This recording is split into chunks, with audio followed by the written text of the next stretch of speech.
Hi viewers, अस्सलाम वालेकुम. It is me, Mr. Saeed वज़ीर. Viewers, आज मैं आपको असेसमेंट, एवेल्यूएशन या marking of essay and precis papers के बारे में मैं आपको बताऊंगा. यहाँ पे अभी मैंने एक एसे को एवेल्यूएट किया. The topic is the COVID from a new normal to a new future. Approximately the essay comprises 11 or 12 pages. हर पेज पे जो मोस्ट इम्पोर्टेंट करेक्शंस थे वो मैंने किए. साथ साथ मैंने उनको सब्स्टिट्यूट करने की कोशिश की, एरर्स को रेक्टिफाई करने की कोशिश की, और यहाँ पे मैंने हर पेज पे लिस्ट किए. टू बिगिन विद, अगर आप लोग बिल्कुल फ्रंट पेज को फोकस करें, that is all about outline. तो इस स्टूडेंट ने फर्स्ट तो टाइटल को मिस किया था, टाइटल नहीं लिखा था. इसको चाहिए था कि ये टाइटल लिखते हैं और टाइटल के बिल्कुल नीचे आउटलाइन, और आउटलाइन के कॉलन के बिल्कुल नीचे you have to end your outline with a colon. यहाँ पे ना आप फुल स्टॉप लगाएंगे और ना आप कॉमा लगाएंगे. आउटलाइन आप लिखेंगे टाइटल के नीचे और कॉलन से आप एंड करेंगे. बिल्कुल यहाँ से नीचे आप लोग तीसरी स्टेटमेंट शुरू करेंगे, ठीक है, जो आपका सेंट्रल आइडिया है या मेजर थीम है किसी भी टॉपिक का. ये आपने सक्सेसफुली कंक्लूड की. फिर आप आएंगे आउटलाइन के हेडिंग्स की तरफ. यहाँ पे स्टूडेंट्स अगर आप लोग देख ले, नंबर 1 में इसने लिखा है इंट्रोडक्शन, ठीक है. नंबर 2 में इसने लिखा है द न्यू नॉर्मल कोलन. आप लोग कोशिश ये करें कि पंक्चुएशंस अपने एसेस के अंदर आप लोग अवॉइड करें, ठीक है. यहाँ पे न्यू नॉर्मल को इसने कैपिटल लेटर्स के साथ लिखा था. आप लोग कैपिटल लेटर्स के प्रिंसिपल्स को, यूसेज को होलिस्टिकली अंडरस्टैंड करने की कोशिश करें.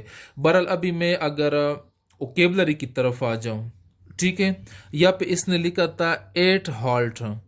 ये जो करेक्ट स्ट्रक्चर है that is come to a halt या ब्रिंग टू अ हॉल्ट. इसके लिए हम ये भी इस्तेमाल कर सकते हैं सब्स्टिट्यूट के तौर पे, come to a stand still या bring to a stand still. यहाँ पे स्टूडेंट्स मैंने फुल स्टॉप को क्रॉस किया, फुल स्टॉप को, यहाँ पे फिर मैंने फुल स्टॉप को क्रॉस किया. यहाँ पे students translated into a new future. और यहाँ पे अगर आप देख ले, dough not use full stops. फिर मैंने इसको इंडिकेट कराया कि आप फ्रेजेस के बाद फुल स्टॉप्स यूज ना करें, ठीक है. Again technology is the new future, इसने क्वेश्चन मार्क लगाया था, ठीक है. क्वेश्चन मार्क तो हम इंटरोगेटिव सेंटेंसेस में लगाते हैं, लेकिन इसने सिंपली डिक्लेरेटिव सेंटेंस या फ्रेज के बाद इसने क्वेश्चन मार्क को लगाया था. सिंपल स्टेटमेंट के बाद इसने क्वेश्चन मार्क को लगाया था. यहाँ पे फिर आप एरर देख ले, प्रीपोजिशन से रिलेटेड. ट्रांसलेट के साथ हम ट्रांसफॉर्म भी लगा सकते, कोई भी स्ट्रक्चर आप यूज करते हैं, ठीक है. यहाँ पे स्टूडेंट्स अगेन अगर आप लोग देख लें, that is the word homo sapiens. This is a very specialised language. ऐसे के अंदर आप एकेडमिक लैंग्वेज यूज करें, आप टॉपिक से रिलेटेड वोकेबलरी इस्तेमाल करें. ये अभी ये एक किसी भी साइंस के सब्जेक्ट से रिलेटेड वोकेबलरी है. ये देख लें होमोसेपियंस, इसकी जगह आप ह्यूमंस इस्तेमाल करें या ह्यूमन बींग्स इस्तेमाल करें, ठीक है. अच्छा, अगेन यहाँ पे मैंने इसको लिखा है dough not use such vocabulary. ये होमोसेपियंस के बारे में. अगेन अगर आप लोग यहाँ पे देख लें, dough not use first second person pronoun. इसने वी को यहाँ पे यूज किया था, वी को. कभी भी आप ऐसे राइटिंग या प्रेसी राइटिंग जब आप करेंगे सीएसएस में या किसी भी कॉम्पिटिटिव एग्जाम में, तो आप लोग फर्स्ट पर्सन प्रोनाउन यूज ना करें. फर्स्ट पर्सन प्रोनाउन में आपके आएंगे आई, वे, यो. ये कभी भी आप लोग इस्तेमाल ना करें, ठीक है. थर्ड पर्सन प्रोनाउन आप लोग यूज करेंगे. अगेन अगर आप यहाँ पे देख लें, united we stand, divided we fall. कोशिश करें कि कोटेशंस, फैक्ट्स, प्रोवर्ब्स आप आउटलाइन में यूज ना करें. Outline should be primarily based on your own thinking. आप अपने ओरिजिनलिटी को, अपने क्रिएटिविटी को, अपने यूनिकनेस को यहाँ पे आप अप्लाई करें, यूटिलाइज करें। ठीक है, यहाँ पे फिर देख लें, a piece a species that adapts to unprecedented circumstances। इतने लेंथी कन्वोल्यूटेड कॉम्प्लेक्स सेंटेंसेस लिखने की ज़रूरत भी नहीं है। ये जो स्ट्रक्चर है इसको यहाँ पे मैंने सब्सटीट्यूट किया एडेप्टेबिलिटी इन ह्यूमंस। अभी मैं पेज सेकंड की तरफ आता हूँ। यहाँ पे अगर आप लोग स्टूडेंट्स देख लें, फिर इंट्रोडक्शन यहाँ से इसने शुरू किया। आप फिर ये करेंगे कि फिर क्वेश्चन नंबर दे दें और यहाँ पे कोशिश करें कि अगर आप टाइटल नहीं लिखते तो आप ऐसे लिख दें। ठीक है, ऐसे नीचे फिर आप इंट्रोडक्शन शुरू करें। वैसे आप ऐसे के पेपर्स में कोई भी हेडिंग आप अवॉइड करें, ठीक है, लेकिन यहाँ पे अगर आप पूरा टाइटल नहीं लिख सकते तो आप सिर्फ ऐसे लिख लें और इंट्रोडक्शन आप शुरू करें। ये इसने अभी इंट्रोडक्शन शुरू किया। ठीक है, अभी स्टूडेंट्स अगर आप लोग यहाँ पे देख लें, जॉर्ज ओरवेल इन 1984 सेज। ठीक है, इसने यहाँ पे कोलन इस्तेमाल किया। यहाँ पे इसको चाहिए कि कॉमा इस्तेमाल करे। यहाँ पे इसने कॉमा पुट किया था, मैंने क्रॉस किया। यहाँ पे कोलन को मैंने क्रॉस किया और कॉमा। ठीक है, ये कोलन आप तब लगाएंगे जब आप किसी को कोट करेंगे और आप सेंटेंस या फ्रेज के अंदर ऑब्जेक्ट को इंट्रोड्यूस करेंगे। Like George Oravel says about democracy या सेज अबाउट पेंडेमिक्स, तो फिर आप कोलन इस्तेमाल करें। अगर आप सिर्फ सेज यहाँ पे इंट्रोड्यूस करेंगे तो आप कॉमा इस्तेमाल करेंगे। ये फॉर्मल इंग्लिश के प्रिंसिपल्स हैं या रूल्स रेगुलेशंस हैं। यहाँ पे इसने नेवर इस्तेमाल किया था। भाई यहाँ पे आप टेंसेस को यूज करें, डिड नॉट इस्तेमाल करें। ठीक है, डिड नॉट, नेवर को आप बिल्कुल अवॉइड करें। Again preposition turning into a reality, stark reality, adjective का इस्तेमाल करें। नाउन से पहले या नाउन के बाद आप लोग एडजेक्टिव्स का इस्तेमाल करें। ये फॉर्मल राइटिंग के प्रिंसिपल्स हैं। अगेन यहाँ पे vocabulary, changing moment, defining moment इस्तेमाल करें, फेज, क्रिटिकल जंक्चर इस्तेमाल करें। ठीक है, वाटर शेड मोमेंट इस्तेमाल करें वोकेबलरी को। यहाँ पे इसने अगेन सेंटेंस को नेवर से शुरू किया। यहाँ पे मैंने इसको फिर इंस्ट्रक्शंस दी कि सिंपल सेंटेंस यूज करें। सिंपल सेंटेंस का मतलब ये है स्टूडेंट्स कि जब भी आप लिखेंगे आप लोग सब्जेक्ट, वर्ब और ऑब्जेक्ट वाला फॉर्मेट याद करें। ठीक है, this is the most feasible form of writing, the most appreciated form of writing, acknowledged form of writing. ठीक है, यहाँ पे देख ले, the humans have not imagined. Never को बिल्कुल मैंने वाटर डाउन किया या इसको मैंने बिल्कुल नल एंड वाइड यहाँ पे डिक्लेयर किया या मैंने क्रॉस आउट किया। अगेन वी को इसने इस्तेमाल किया। Do not use I V U in your essay. फिर यहाँ पे देख ले, मियरली फ्यू डेज। यहाँ पे students a few, the few and few, इस तरह little, a little, the little. ये ग्रामेटिकल टेक्निकलिटीज बहुत इंपॉर्टेंट है। ये इसने गलत स्ट्रक्चर इस्तेमाल किया था। ठीक है, freeze, freezed, third form. Actually अगर आप यहाँ पे देख ले, प्रेजेंट फॉर्म जो है इसका फ्रीज है, फ्रोज इसका सेकंड फॉर्म है और पास्ट फॉर्म है, और पास्ट पार्टिसिपल फॉर्म जो है फ्रोजन। ठीक है, अगेन द सेम एरर, इन की जगह इसको इस्तेमाल करना चाहिए था इंट्रो। यहाँ पे सब्जेक्ट वर्ब एग्रीमेंट के हवाले से मैं आपको बताऊं, वाजम, यहाँ पे इसको वर इस्तेमाल करना चाहिए था। यहाँ पे इसने एडेड बाय, फॉलोड बाय, ये फिर आप तरोली रीड कर आपको फिर समझ में आएगा। ठीक है, यहाँ पे इसने वाज इस्तेमाल किया था। अगर आप यहाँ पे देख ले, two nouns, border closures and flights closure, ये दो नाउन्स इसने कनेक्ट किए एंड के जरिए। तो आगे वर्ब आना चाहिए प्लूरल में, वर आना चाहिए, वाज नहीं आना चाहिए। ठीक है, फिर आगे the first step that countries took which was further. ठीक है, यहाँ पे वर और यहाँ पे ये इसको स्टेप्स करना चाहिए था। बहरहाल मैंने सिर्फ ये इसको पॉइंट आउट करके बता दी कि जब आप प्लूरल सब्जेक्ट्स के बाद जब आप वर्ब इस्तेमाल करेंगे तो आप प्लूरल इस्तेमाल करें। यहाँ पे आप देख ले, subject true has subjected true, ये इसको करना चाहिए था। अगेन अगर मैं थर्ड पेज की तरफ आ जाऊं, अच्छा, SARS सार्स, मैंने इसको यहाँ पे लिखा है कि आप फुल फॉर्म इस्तेमाल करें। स्टूडेंट्स, पेपर के अंदर आप एब्रीविएटेड फॉर्म्स यूज़ ना करें ज़्यादा। आप लोग कोशिश करें कि आप लोग फुल फॉर्म्स पहले लिख लें, फिर ये ब्रैकेट में लिख दें और फिर जब नेक्स्ट आप लिखेंगे तो सिर्फ ये लिख दें, ठीक है। अगेन अगर आप लोग यहाँ पे देख लें, इसने लिखा है WHO, एक तो इसने स्मॉल में लिखा, फिर ब्रैकेट में लिखा है वर्ल्ड हेल्थ ऑर्गेनाइजेशन। इसको ये करना चाहिए था कि द वर्ल्ड हेल्थ ऑर्गेनाइजेशन, फिर ब्रैकेट में WHO। अगेन यहाँ पे मैंने पॉइंट आउट किया subject verb agreement, it's there की जगह वर्ल्ड, इसने यहाँ पे इसका जो सब्जेक्ट है वर्ल्ड है, तो आगे सिंगुलर के लिए हम इट्स इस्तेमाल करेंगे। अगर यहाँ पे कंट्रीज इसने लिखा था कंट्रीज, तो हमें इस्तेमाल करना चाहिए था देयर। कंट्रीज के साथ देयर इस्तेमाल करेंगे और वर्ल्ड चूंकि सिंगुलर है इसके साथ हम इट्स इस्तेमाल करेंगे, ठीक है। आगे यहाँ पे आर्टिकल से रिलेटेड यहाँ पे मैंने इसको इंस्ट्रक्शंस दिए कि आप आर्टिकल्स पढ़ लें।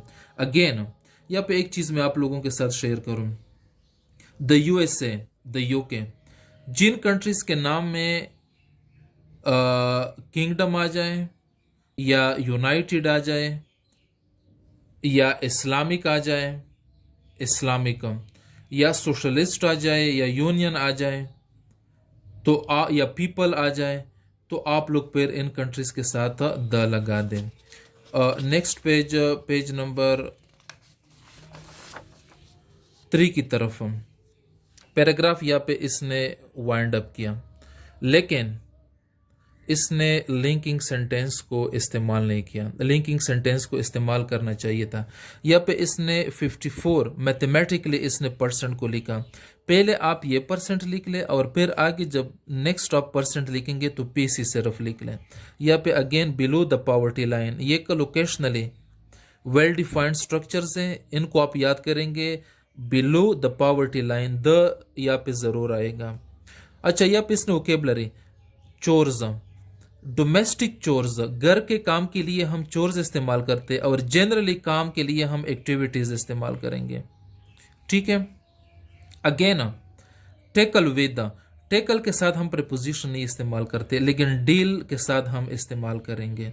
यहाँ पे taking bomb, time taking bomb, complete structure. Tackle does not need with. अच्छा, डो नॉट यूज डैशिज, इसने यहाँ पे डैशिज का इस्तेमाल किया था। स्टूडेंट्स डैशिज का इस्तेमाल ना करें फॉर्मल राइटिंग में। फिर यहाँ पे देख ले, फेटल मैंने लिखा है वी, आई, वी, यू, आप अपने राइटिंग्स के अंदर बिल्कुल इस्तेमाल ना करें। आप इस्तेमाल करेंगे थर्ड पर्सन प्रोनाउन, आप लोग ज्यादा इस्तेमाल करें, ठीक है। अगेन यहाँ पे बियर्ड, बियर्ड, BEAR, बियर, यहाँ पे प्रेजेंट फॉर्म बियर है, पास्ट फॉर्म बोर और पास्ट पार्टिसिपल बॉर्न, ठीक है। ये वर्ब के first, second, third forms specially irregular verbs के आप लोग याद करें। Majority of the aspirants or candidates, they commit such egregious blunders and they are unforgivable, they are not pardonable, ठीक है। ये जो मेजर एरर्स है, they are very grave। यहाँ पे देख ले, maximum chunk of, major chunk of, ये का लोकेशनली वेल डिफाइंड वोकेबलरी, इनके स्ट्रक्चर्स को आप लोग याद करें। नेक्स्ट पेज, अच्छा यहाँ पे देख लें, डेट्रीमेंटल फॉर, डेट्रीमेंटल के साथ टू आएगा। यहाँ पे डेट्रीमेंटल इफेक्ट या इम्पैक्ट ऑन, पर ये आएगा ऑन आएगा। तो prepositions they are very much important. Preposition को थरोली होलिस्टिकली आप लोग याद करें। इसके लिए मैं आपको सोर्सेज रेकमेंड करूँगा। वीडियो के साथ मैं लिंक्स भी प्रोवाइड करूँगा और बुक्स के नेम्स भी। यहाँ पे देख लें, baffled. Baffled when you get surprised.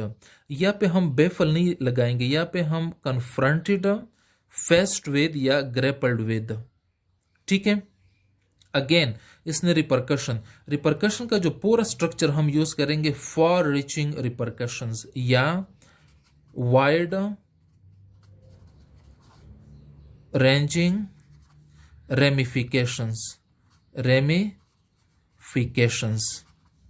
Ill effects, hard to reverse effects के लिए हम ये स्ट्रक्चर्स इस्तेमाल करते हैं। तो ये काइंडली आप लोग याद करें। यहाँ पे यूएसए, यूएसए को फर्स्ट आप फुल फॉर्म लिख लें, the United states of America. ठीक है, फिर आप ये यूएसए लिख लें। अच्छा, अगेन वे, इसको लगाना चाहिए था इट इज। इट आपका इम्पर्सनल प्रोनाउन है, तो यहाँ पे आप इट इस्तेमाल करें। अगेन मैंने यहाँ पे लिखा है subject verb agreement issues, subject verb agreement issues. GRE मैंने क्यों लिखा है? जीआरई स्टूडेंट्स, जब भी मैं लिखता हूं तो जीआरई से मेरा मतलब है कि वोकेबलरी को आप इंप्रूव करें। अच्छा, अगेन मैंने लिखा है ABB, एब्रीविएटेड फॉर्म। एसओपीज, अभी मुझे पता नहीं कि व्हाट इज एसओपीज, मैं एग्जामिनर हूं, इसको चाहिए कि ये मुझे अंडरस्टैंड करवा ले कि एसओपीज स्टैंड्स फॉर, तो फुल फॉर्म लगा दे, ब्रैकेट में ये फॉर्म लगा दे। ठीक है। Next, there are, there were instances, there are instances, ये इसने गलत किया था। यहाँ पे विच इस्तेमाल करना चाहिए था, इसने अनवेल्ड, एक्सपोज्ड सबसे ज्यादा सूटेबल वर्ड है। ठीक है। अगेन इसने बियर को गलत इस्तेमाल किया। यहाँ पे स्केप्टिकल ट्रू, मेजॉरिटी केसेस में हम स्केप्टिक या स्केप्टिकल के साथ हम टू इस्तेमाल करते। ठीक है। अच्छा, गवर्नमेंट को यहाँ पे इसने कैपिटल लेटर के साथ लिखा था, इसको स्मॉल लेटर के साथ लिखना चाहिए था। अगेन वर्सेस को इसने कंप्यूटर या मोबाइल में या टेक्स्ट मैसेजेस में जो लैंग्वेज हम लिखते हैं, VS आप फुल फॉर्म लगा दे। ठीक है, क्योंकि आप फॉर्मल राइटिंग कर रहे हैं। अच्छा, पेज नंबर 6 पे आप लोग देख लें, ability, efficacy of, capacity, viability. ठीक है, या एग्जिस्टेंस या रेजन डेट्रा, जो भी आप वोकेबलरी इस्तेमाल करेंगे। ठीक है। यहाँ पे इंफॉर्मेशन डिसेमिनेट हम इंफॉर्मेशन के साथ इस्तेमाल करते हैं, और जब हम किड्स की बात करेंगे, टेक्नोलॉजी की बात करेंगे, तो सप्लाइड या प्रोवाइडेड ये टेक्नोलॉजी के साथ हम इस्तेमाल करेंगे। और ये डिसेमिनेट या प्रोपोगेट या स्प्रेड, ये हम इंफॉर्मेशन के साथ। यहाँ पे यूनाइटेड नेशंस के साथ द हम क्यों लगाएंगे? क्योंकि यूनाइटेड आता है, तो इसी वजह से हम द लगाएंगे। ठीक है। अक्सर केसेस में बर्ड से पहले हम कामा लगाते हैं, लेकिन अगर बर्ड के बाद स्ट्रक्चर आपका शॉर्ट स्ट्रक्चर आता है, स्मॉल, तो फिर आप बेशक द न लगाएं। ठीक है। अगेन प्रॉपर नाउन को इसने स्मॉल लेटर के साथ लिखा था, प्रॉपर नाउन को कैपिटल लेटर के साथ लिख ले, कोप। यहाँ पे मैंने इसको इंस्ट्रक्शंस दी है कि do not and with verb. Formal English में किसी भी सेंटेंस को हम कोशिश करते हैं कि प्रेपोजिशन और वर्ब से हम एंड ना करें, क्योंकि सेंटेंस स्ट्रक्चर के बारे में मैंने आपको बताया था कि सब्जेक्ट वर्ब ऑब्जेक्ट वाला पैटर्न आप लोग फॉर्मल राइटिंग में अडॉप्ट करें। अच्छा, dough not use this abbreviated form, इसकी जगह आप फुल फॉर्म लिख ले, for example, use for example. ठीक है। ये जो ग्रीक लैंग्वेज से या फ्रेंच से या लैटिन लैंग्वेजेस से हमने एब्रिविएशंस कॉपी किए थे, ये आप लोग CSS PMS फॉर्मल राइटिंग में आप लोग ना करें। यहाँ पे again full forms, UN, SARC, SCO, OIC के साथ हम द क्यों लगाएंगे? ये आर्टिकल में मैं डिटेल के साथ पढ़ाता हूँ। ठीक है, तो आप लोग यूट्यूब पे मेरे वीडियोस देख लें। यहाँ पे एसयू के साथ हम द लगाएंगे लेकिन सार के साथ नहीं लगाएंगे, यूएन के साथ हम द लगाएंगे। इसको चाहिए कि पहले ये फर्स्ट फॉर्म यूज करें, सॉरी फुल फॉर्म्स यूज करें, फिर एब्रीविएटेड फॉर्म्स यूज करें। अच्छा, यहाँ पे is at 48, what 48, stands at 48th position, ये फिर कंप्लीट सेंटेंस आपकी हो गई, ठीक है। अच्छा, most of the private schools, most नहीं, मेजॉरिटी ऑफ, मेजॉरिटी को हम नाउन के तौर पे और मोस्ट को डिटर्मिनर, प्रोनाउन और एडवर्ब के तौर पे हम इस्तेमाल करेंगे। Much, more, most, first, second, third degrees, ठीक है, क्योंकि हम अक्सर डिग्रीज बनाते हैं। अगेन अगर हम यहाँ पे फोकस करें नेक्स्ट पेज पे, all in all, all in all, यहाँ पे मैंने लिखा है क्लिशेज, ऑल इन ऑल के साथ मैंने लिखा है क्लिशेज। क्लिशे का मतलब ये है, मैं आपको क्लिशे अंडरस्टैंड करवाऊंगा।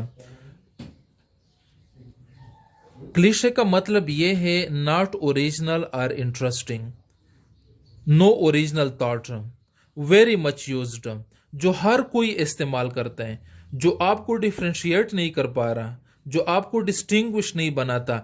ऑल इन ऑल या जो अक्सर हम ये स्ट्रक्चर्स इस्तेमाल करते हैं, one of the best teachers, one of the best, one of the worst experiences, this and that, last but not least, ये स्ट्रक्चर्स आप लोग अवॉइड करें।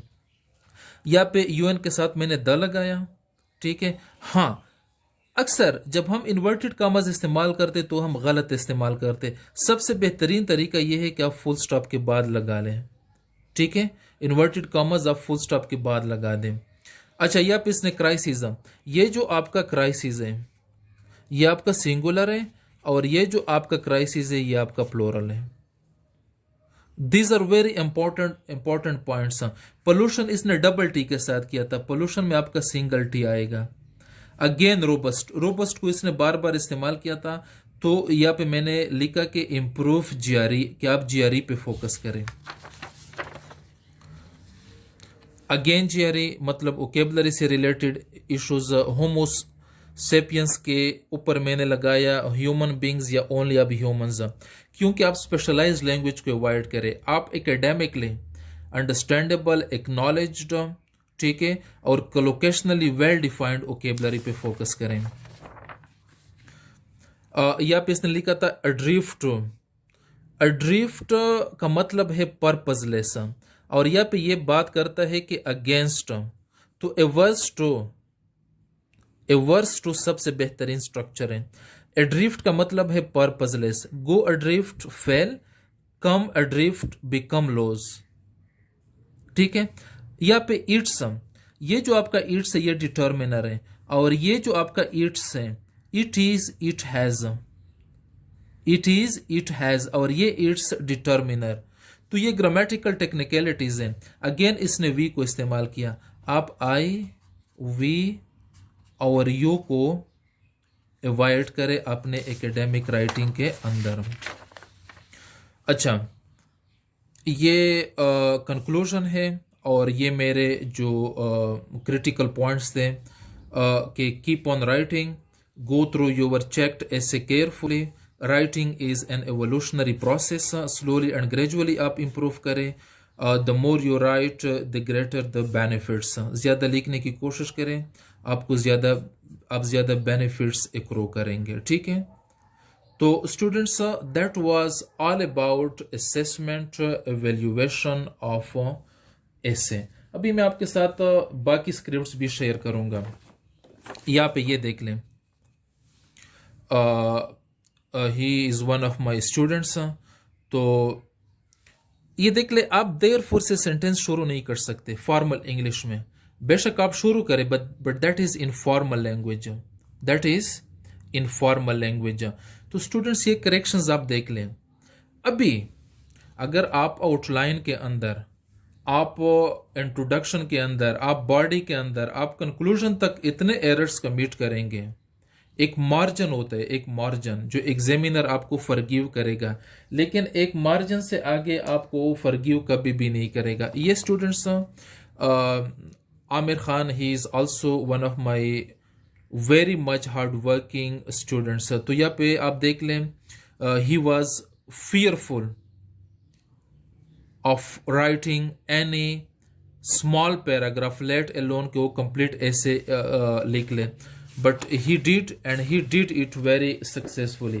इसके अलावा there are other essays as well. He is also one of my students. ये ऐसे मैंने check किया था बिल्कुल लास्ट तक, फाइनल तक, लेकिन फर्स्ट सेकंड थर्ड ऐसे के बाद इसने काफ़ी इम्प्रूव किया। ये जो मेजर करेक्शंस मैंने इसके लिए किए थे, अगेन दिस इज अनदर ऐसे, बिल्कुल लास्ट कंक्लूजन तक I have checked very methodically, very minutely, and very you can say in a detailed manner. This is another essay. Students, the thing is that after studying for 2 or 3 years, after studying for 2 or 3 years,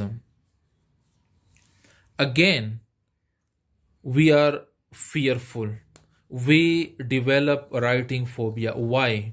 यहाँ पे मैं इस चीज को explain करता हूं। Because fact number 1, reality number 1, कि we do not write. Number 2, if we write, we do not research.